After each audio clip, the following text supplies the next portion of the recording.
अस्सलाम वालेकुम, मैं हूं मरियम नवाज और आज तारीख 22 अक्टूबर 2025 है। सुप्रीम कोर्ट ऑफ पाकिस्तान में 26वीं आईनी तरमीम के मुकदमे की समाअत हुई है और इस मुकदमे की समाअत के दौरान सुप्रीम कोर्ट के एक जज ने ये तस्लीम कर लिया, यानी आईनी बेंच के एक जज ने ये तस्लीम कर लिया कि सुप्रीम कोर्ट के किसी जज को बेख्तियार किया नहीं गया। जो मौकिफ पिछले 8 समातों से सुप्रीम कोर्ट के आईनी बेंच के सामने वकला रखते रखते थक गए, आज आईनी बेंच ने भी उसको दोहरा कर जो है वो उनके मौकिफ की तायद की, लेकिन माने फिर भी नहीं। केस की सुमात के दौरान आईनी बेंच के एक जज ने ये तक कह दिया कि हम 26वीं आईनी तरमीम को कलअदम भी करार दे सकते हैं, आप चाहे तो हमारे सामने मेरिट पर आर्ग्यूमेंट्स कर लें। आई दलाइल दिए जो अफरा खटक हैं उनके वकील ख्वाजा अहमद हुसैन ने, और बहुत मुदल्लिल किस्म के जो दलाइल थे उनके अंदर जो सुप्रीम कोर्ट ऑफ पाकिस्तान का आईनी बेंच है वो आज भी मुत्तफिक नजर नहीं आया। कहते हैं हम आंखें और कान बंद करके आपको रिलीफ कैसे दे दें, लेकिन आईनी बेंच के जजेस को कैसे ये बताया गया कि आप बेख्तियार नहीं हैं, हजूर आप किसी को भी ऑर्डर कर सकते हैं, आपके फैसले की पाबंदी होगी, लेकिन उनको ये यकीन दिलाने के बावजूद भी यकीन क्यों नहीं हुआ। तफसीलात आपके सामने रखती हूँ। आगाज करते हैं।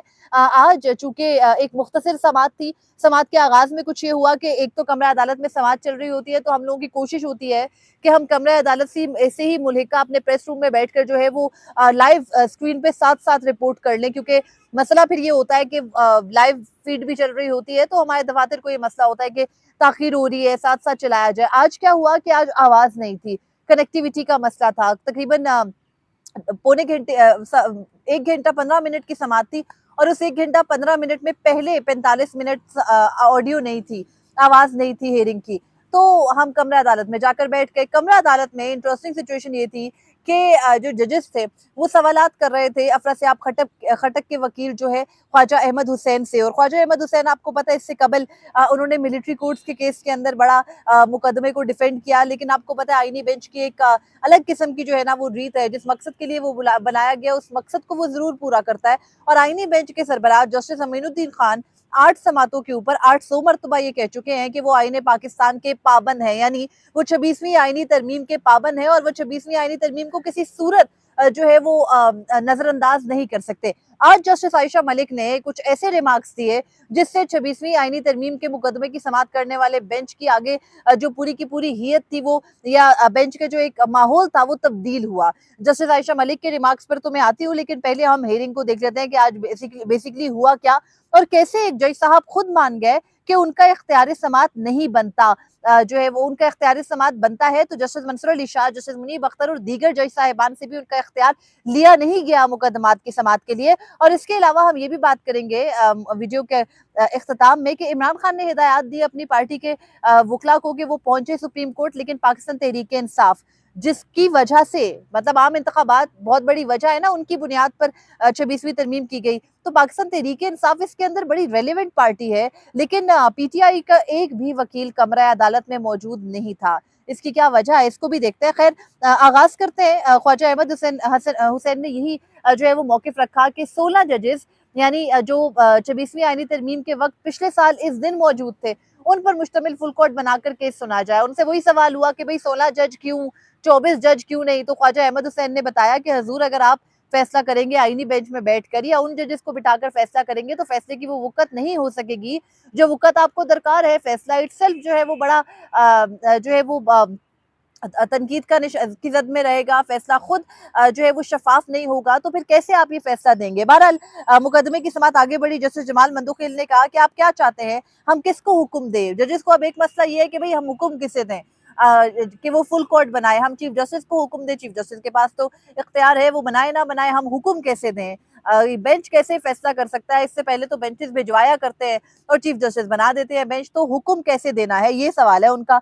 अब उस पे जो है वो जस्टिस जमाल मंदोखिल ने कहा कि ये तासुर दिया जा रहा है कि कुछ जजेस एक तरफ हैं और कुछ जो है वो दूसरी तरफ हैं।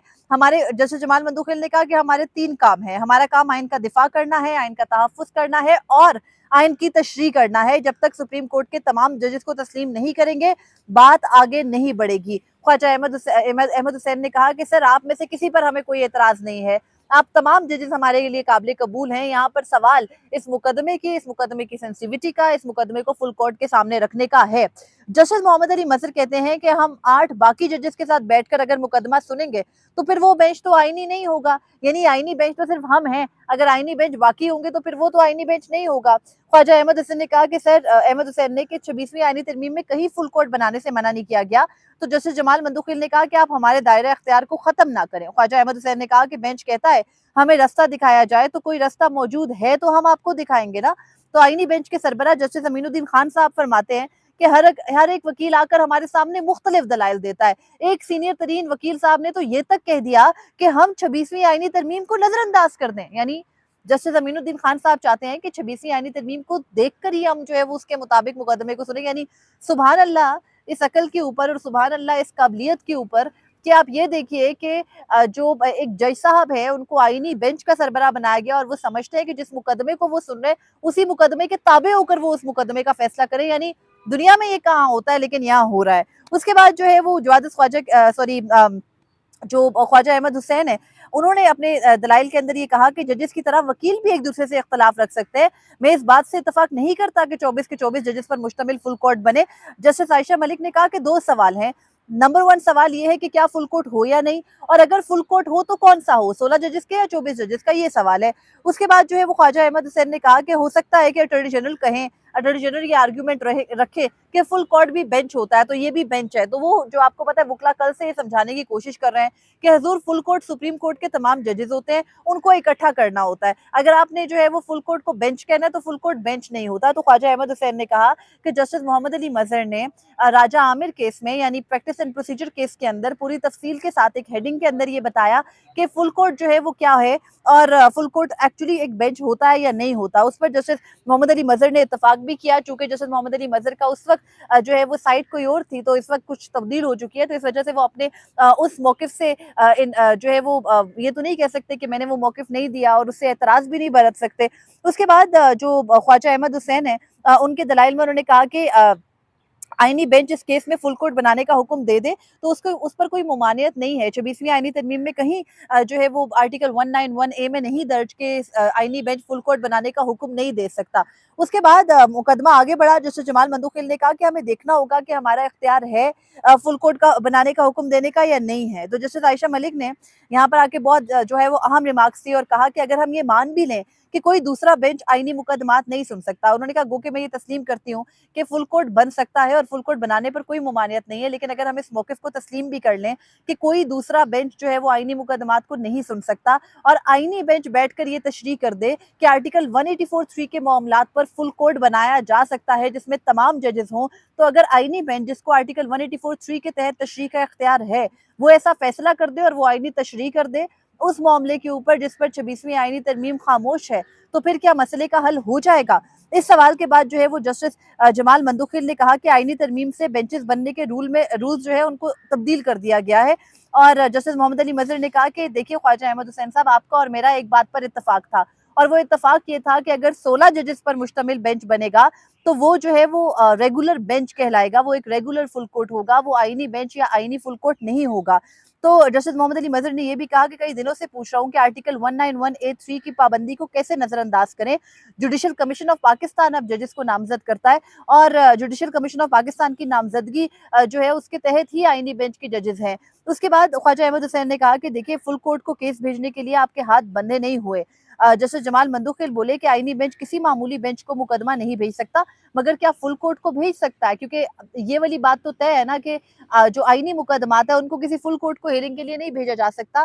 तो जस्टिस जमाल मंदुखिल ने कहा कि अगर हम आईनी बेंच फुल कोर्ट किसी रेगुलर बेंच को नहीं भेज सकता तो क्या किसी जो है वो फुल कोर्ट को भेज सकता है? तो इस बात पर जो है वो ख्वाजा अहमद हुसैन ने कहा कि हजूर बिल्कुल आपकी जुरिस्डिक्शन है, आप मामला फुल कोर्ट को भेज सकते हैं। और जस्टिस मोहम्मद अली मजहर ने फिर ये भी कहा तो फुल कोर्ट तो रेगुलर बेंच हुआ ना, आईनी बेंच तो नहीं हुआ। जस्टिस मोहम्मद अली मजहर खुद ये मौकिफ रख चुके हैं माजी में कि फुल कोर्ट होता है, उसमें तमाम जजेस की इज्तिमाई दानिश होती है, उसका कोई रिव्यू नहीं होता, उसके मामले पर कोई जो है वो नजरसानी नहीं होती, क्योंकि तमाम जजेस अपना एक फैसला सुप्रीम कोर्ट दे चुकी होती है, तो उस पर नजरसानी क्या आएगी? ये मौकिफ दे देने के बाद भी आज इस बात पे बहस हो रही है कि फुल कोर्ट बेंच है या फुल कोर्ट है। जस्टिस आयशा मलिक ने कहा कि जो उसके बाद ये हुआ कि अगर जो ख्वाजा अहमद हुसैन है, उन्होंने अपने दलाइल को आगे बढ़ाते हुए कहा कि देखिए, अगर आज 27वीं आईनी तरमीम हो जाए और पूरी सुप्रीम कोर्ट को बेइख्तियार कर दिया जाए, पूरी सुप्रीम कोर्ट से जुरिस्डिक्शन ले ली जाए, तो क्या, और सुप्रीम कोर्ट के ऊपर एक एग्जेक्टिव का अफसर बिठा दिया जाए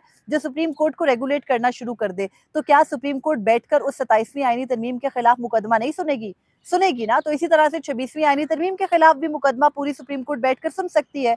तो इस बात के ऊपर जो है वो जस्टिस मोहम्मद अली मजहर ने कहा, जो बात मैंने शुरू में की, कि वो ये कहते हैं कि आप हमारे सामने मेरिट्स पर आर्ग्यूमेंट करें। जस्टिस मोहम्मद अली मजहर ने कहा कि आप हमें बताएं कि 26वीं आईनी तरमीम कैसे जो आइन का बुनियादी ढांचा है उससे मुतसादिम है, तो हम इसको कलअदम करार दे देंगे। आज आप हमारे सामने अभी मेरिट्स पर दलाइल शुरू करें। इसी दौरान जस्टिस अमीनुद्दीन खान ने ये भी कहा ख्वाजा अहमद हुसैन को मुखातिब करके कि आप हमें ये बता दीजिए कि आप, अब जब उन्होंने आईनी बेंच के ऊपर एतराज किया, उन्होंने कहा कि आप ये मुकदमा इसलिए नहीं सुन सकते कि आपकी जो है वो 26वीं तरमीम के बाद अगर आपके खिलाफ ऑर्डर आ जाता है तो आपके ऊपर भी जो है वो सवाल उठेगा और आपका फैसला भी एक तरह से शफाफियत से आरी हो जाएगा। तो जस्टिस अमीनुद्दीन खान कहते हैं कि फिर आप हमारे सामने आर्ग्यूमेंट ना करें, आप हम पर एतराज करें और चले जाएं। उसके बाद जस्टिस जमाल मंदुखिल ने इस तमाम तर चीज के बाद एक जो है वो मिसाल देते हुए सवाल किया, जो इटसेल्फ पिछले 8 समातों पर जो आर्ग्यूमेंट हो रहा है वकला का, उसको सम अप करता है। लेकिन जस्टिस जमाल मंदुखिल उसको अदर वे राउंड पूछ रहे थे और वो कह रहे थे कि अगर सुप्रीम कोर्ट से कल को तमाम इख्तियारात ले लिए जाते हैं या किसी हाई कोर्ट से तमाम इख्तियारात ले लिए जाते हैं, तो क्या सुप्रीम कोर्ट या हाई कोर्ट बैठकर उस मुकदमे की समाअत नहीं करेगा? तो जस्टिस जमाल मंदुखिल को ये बताया वकील ख्वाजा अहमद हुसैन ने कि सर, मेरा भी यही आर्ग्यूमेंट है कि अगर पार्लियामेंट ने 26वीं तरमीम के तहत कुछ जजेस से इख्तियार ले लिया है, तो वो इस कदर बेइख्तियार नहीं हो गए कि वो मुकदमे की समाअत ना सुने। आप फुल कोर्ट बनाकर मुकदमे की समाअत कर सकते हैं। इस तमाम तर जो है वो ख्वाजा अहमद हुसैन ने सुप्रीम कोर्ट को याद दिलाया कि आपकी जुरिस्डिक्शन भी है, आपके पास इख्तियार भी है, इख्तियार समाअत आपका इतना है कि आप बैठ करके किसी भी जुडिशल कमीशन ऑफ पाकिस्तान समेत किसी भी को, चाहे वो जुडिशल जो है वो साइड हो या फिर चाहे कोई एग्जेक्टिव हो, उसको ऑर्डर कर सकते हैं और आपके ऑर्डर की पाबंदी लाजिम होगी हर उस शख्स के ऊपर जिसको आप ये फैसला देंगे। तो आप अपने आप को पाबंद ना करें, अपने आप को रिस्ट्रिक्ट ना करें, अपने इख्तियारात को तस्लीम करें और फुल कोर्ट तश्कील दें। इसके बाद उन्होंने अपने आर्ग्यूमेंट्स कंप्लीट कर लिए, जिसके बाद कल जो मुस्तफ़ा नवाज खोखर के वकील हैं जस्टिस रिटायर्ड शाहिद जमील, वो अपने दलाइल का आगाज करेंगे और उनके दलाइल दिलचस्प होंगे। और उसकी वजह यह है कि उन्होंने जस्टिस मंसूर अली शाह और जस्टिस मुनीब अख्तर का 31 अक्टूबर 2024 का वो फैसला, जिसके अंदर उन्होंने फुल कोर्ट उस वक्त तश्कील करने का कहा था, उसको बरकरार रखने की इस्तदा करनी है। आईनी बेंच अभी तक इत्तफाक करता हमें नजर नहीं आता। जस्टिस अमीनुद्दीन खान जो है वो काफी डिस्टर्ब हो जाते हैं जब उनके सामने ये मुद्दा रखा जाता है कि आपका इख्तियार नहीं है। फिर वो कहते हैं कि हम इस किताब के जो आइन किया उसके पाबंद हैं और इससे हम बाहर जा नहीं सकते। और आज जस्टिस मुसरत हिलाली ने भी ये सवाल किया कि हम कैसे, आप ये चाह रहे हैं कि आईनी बेंच जो है वो ये मामला नहीं सुन सकता या आईनी बेंच को ये केस सुनना नहीं चाहिए। तो उनको बताया गया कि आपके ऊपर एतराज नहीं है, जो फैसला इस बेंच से मुमकिन तौर पर आ सकता है, उस फैसले की वजह से इस बेंच की अपनी जो लेजिटिमेसी है वो इन क्वेश्चन आएगी। तो इस वजह से आप ये मुकदमा ना सुनिए। बहरहाल ख्वाजा अहमद हुसैन के दलाइल मुकम्मल हुए। कल जो है वो सुना जाएगा ये मुकदमा दोबारा से। और कल के बाद जो आईनी बेंच के ये समाअत है वो अगले आइंदा हफ्ते होने का इम्कान नहीं है। ये भी इम्कान जाहिर किया जा रहा है कि शायद 2 हफ्ते तक 26वीं आईनी तरमीम का मुकदमा ज़ेरे समाअत ना आ सके और इसी दौरान 27वीं आईनी तरमीम के आने का अंदेशा भी जाहिर किया जा रहा है। और यही वो चीज़ है जो वकला को बताई जा रही थी, जो वकला बार बार बेंच को भी समझाने की कोशिश कर रहे हैं। लेकिन बहरहाल 27वीं आईनी तरमीम के बाद हो सकता है कि सुप्रीम कोर्ट बाकी ही ना रहे। और आखिर में ये कि जहां तमाम तर जो है वो बाकी सारी बातें हैं, वहीं पर पाकिस्तान तहरीक इंसाफ के उज़ैर भंडारी के सिवा कोई ओहदेदार और वकील इस मुकदमे में नहीं आते। पीटीआई इस मुकदमे की सबसे बड़ी 26वीं आईनी तरमीम की सबसे बड़ी मुतासरा जमात है। उन्हीं की वजह से 26वीं आईनी तरमीम की भी गई ताकि उनको हर तरह से सल्ब करके रखा जा सके। लेकिन पीटीआई की इसके अंदर अदम दिलचस्पी ये जाहिर करती है कि उनका कोई इरादा नहीं है कि वो किसी भी तरह से अदालतों में आकर एक प्रेशर क्रिएट करे, क्योंकि in the end of the day ये जज साहिबान अगर एक तरफ से प्रेशराइज होते हैं तो वो पब्लिक की सेंटिमेंट की वजह से भी कहीं ना कहीं प्रेशराइज होते हैं। कम से कम कोई 1-2 जज जरूर टूट जाते हैं, हमने माजी के मुकदमात में भी देखा। लेकिन वो इंटरेस्ट पाकिस्तान तहरीक इंसाफ का यहाँ नजर नहीं आता। फिलवक्त मुझे इजाजत दीजिए, अपने फीडबैक से जरूर आगाह कीजिएगा। अल्लाह निगहबान।